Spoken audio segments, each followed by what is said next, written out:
मग ते फोटोसाठी म्हणून आपण जे काही करतोय ना त्याच्यात कुठेतरी गडबड आहे. आणि मग सेवा करताना, सेवा म्हणजे काय?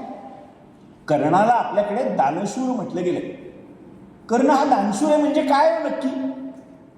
तर एकदा अर्जुन कृष्णाकडे गेला आणि त्याला म्हणाला की अहो तुम्ही कर्णालाच दानशूर म्हणताय, मी पण दानशूर आहे. ते म्हणाले ठीक आहे, असं कर, आज संध्याकाळी एका ती आपल्या हस्तिनापुराच्या बाहेर जी टेकडी आहे त्या टेकडीजवळ ये.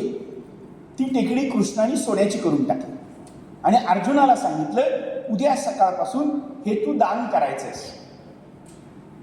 अर्जुन गेला. त्यांनी दवंडी पिटली की गावकऱ्यांना उद्या मी सोनं वाटणारे या. लोक आले, घमेले तपेले बाटल्या घेऊन आले, पिशव्या, आणि हा तिथून काढायचा आणि एकेकाला द्यायचा. मग कृष्णाला अर्जुन म्हणाला बघ मी कसं दान करतो. तो म्हणाला उद्या सकाळी तू पुन्हा परत इथं ये.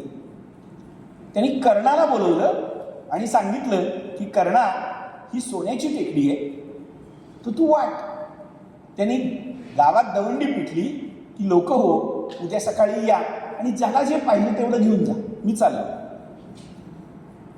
कळतंय का? आपण वाटत बसलोय. अर्जुनाची अवस्था आहे आपली. कर्ण वाटून मोकळा झाला रे. मग ते कर्णाचं महत्व आपल्याला जर कळलं नाही तर आपल्याला सेवा कळणार नाही. सेवा ही या कानाची खबर त्या कानाला कळली नाही पाहिजे.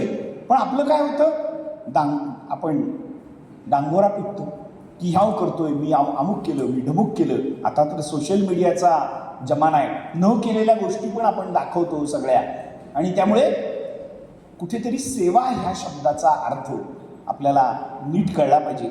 सेवा समजून घ्यायची असेल ना तर आनंदवनला गेलं पाहिजे. इथे वरोऱ्याचं कुणी आलंय का आनंदवनचं? नाही. बाबा आमटेंचं जे काही कुष्ठरोग्यांसाठी त्यांनी जे केलेलं काम आहे, अर्थात त्यांचंच काम नाही, अनंत ठिकाणी अनंत प्रकाश बेट आहे. प्रकाश बेट नावाचं एक प्रकाश आमट्यांनी पुस्तक लिहिलेलं. प्रकाश बेट म्हणजे की जिथे काहीतरी एक प्रकाश निर्माण होतो.